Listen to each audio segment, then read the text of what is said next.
Hello Libra, Sun, Moon, Rising, and Venus Signs. Kamusta kayo? Sana po nasa mabuti kayong kalagayan. Welcome back po sa Star Tarot. Kung bago kayo rito, welcome din kayo. Thank you sa inyong support. I truly appreciate it. God bless you all, Libra. Pauna mensahe po ninyo for today. We have 5 of Cups.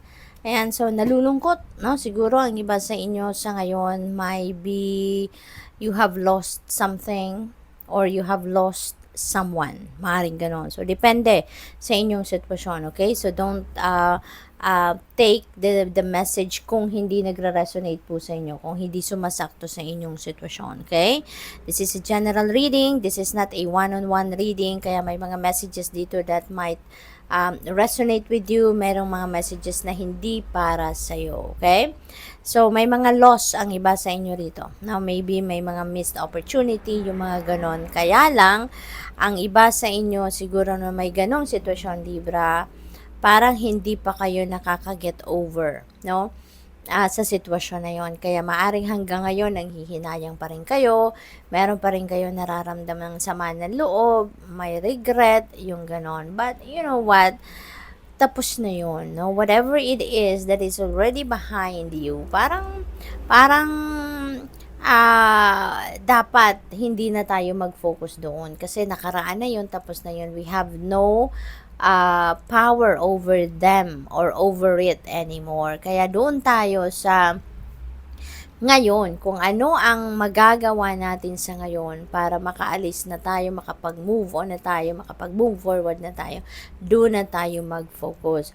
Kung meron mang nawala sa inyo, kung meron mang na-miss na oportunidad kayo, simple lang yon. Ang ibig sabihin nun, hindi yun para sa'yo. Kasi whatever it is that is meant for you, won't pass you by, Libra. Kung para sa'yo yun, sana, no, hindi nakalagpas yun sa'yo. Kung para sa'yo yun, talagang makukuha mo yun, hindi mo na-miss yun, yung gano'n, no? Hindi lalagpas sa'yo, hindi mawawala sa'yo ang para sa'yo, okay? Kaya, sa ngayon, no, ang mensahe sa inyo dito, not everything is lost naman. Kaya, doon na lang kayo mag-focus sa kung ano ang nandiyan sa buhay ninyo sa ngayon. Kung ano ang meron kayo sa ngayon, doon kayo mag-focus. Okay?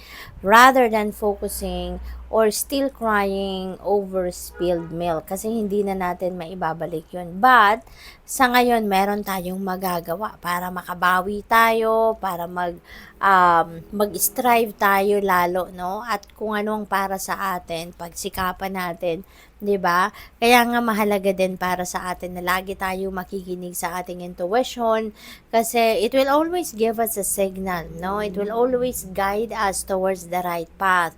It will always guide us towards the right people, the right situations, the right things na yung para sa atin, no? Yung ganon. Kaya try to focus on what you can do right now para mabago ang inyong sitwasyon for the better. We have 4 of Swords. Ayan, so nalulungkot talaga ang iba sa inyo, no? Meron talagang merong kapaguran, no? Physical, siguro na kapaguran ito, mental and emotional din. Siguro na stress ang iba sa inyo dito sa loss na ito, no? So, this is maybe what you need right now, no? Magpahinga kayo, mag-step back muna kayo from whatever this is, no, na lungkot na yan ay ganyan, no, na parang low vibe ang hatid na ito, na energy sa inyo. So, kasi wala namang permanente sa mundo, 'di ba? Things will change, no, for the better. Kaya, maybe, ang first step na magagawa ninyo, magpahinga kayo, step back from that, and the rest, okay? At makapagnilay-nilay kayo, makapagmuni-muni kayo. And you need also to replenish your lost energy so that you will be ready, no? Sa mga susunod pa ninyong gagawin, sa mga susunod ninyong plano. The Lovers, ayan, so this is about relationships. Maaaring Maaring yung sitwasyon na to na kinalulungkot ninyo is regarding relationship. So, possible din yan, ano? Baka you have lost someone in separation, ano?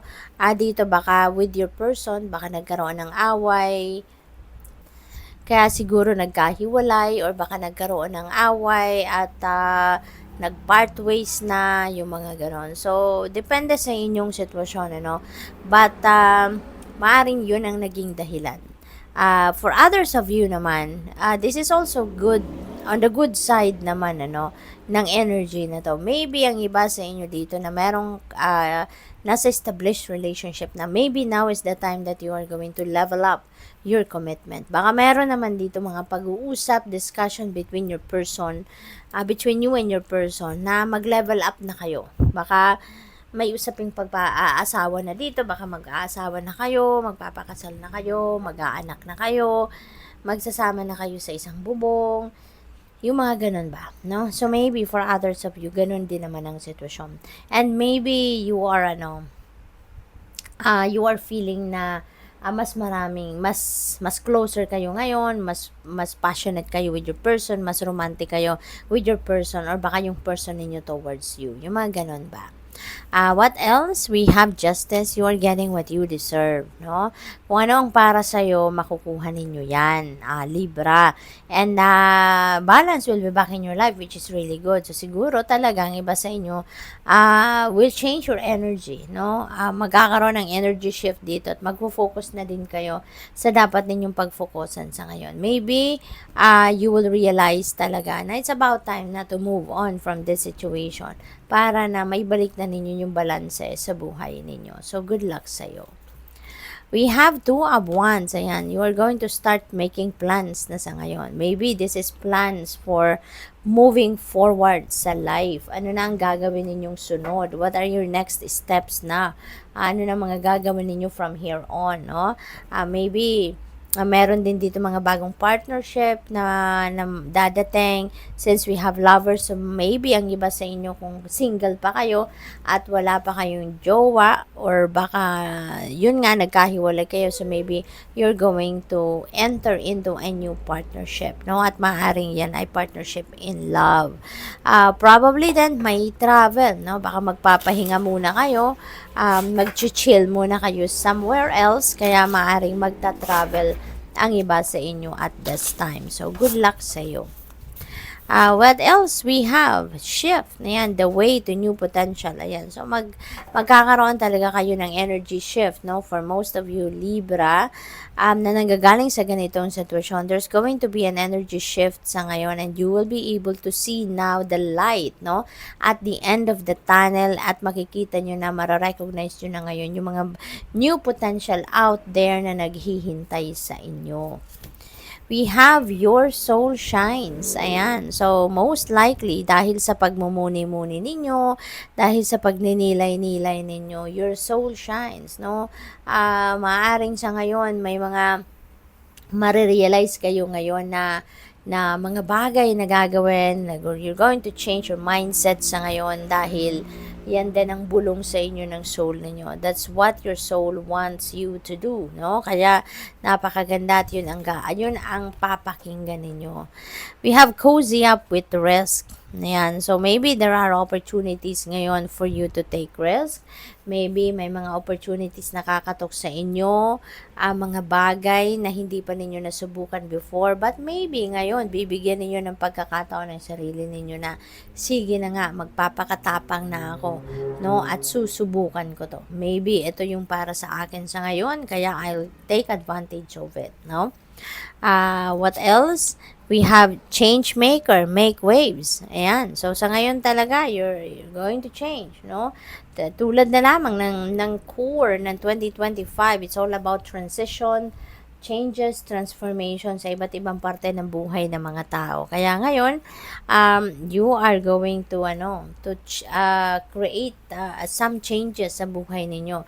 Maaaring magkakaroon kayo ng panibagong mindset. You're going to perceive things in a different way na sa ngayon. Kaya magkakaroon na ng mga pagbabago sa buhay ninyo. You're going to create changes. Maybe you're going to start on a personal level, no?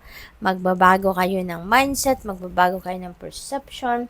You're going to change on how you see or treat people or situations, no, sa ngayon.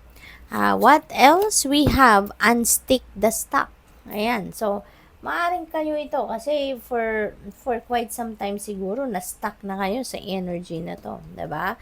Na hindi na kayo diyan hindi niyo na yan na overcome for quite some time, hindi na kayo nakaalis, no, sa lungkot na yan, sa panghihinayang, no, sa mga regrets na yan, sadness na yan, no. But since there is going to be a change in your energy, kaya tatanggalin nyo na yung sarili nyo from that situation. Maaaring sa pagpapahinga ninyo, pagmumuni-muni ninyo yan, dyan kayo magkakaroon ng kamalayan, or dyan kayo magkakaroon ng realization na yes, it's about time na for me to move forward in my life. So, good luck. Thank you for watching. Love and light. Namaste.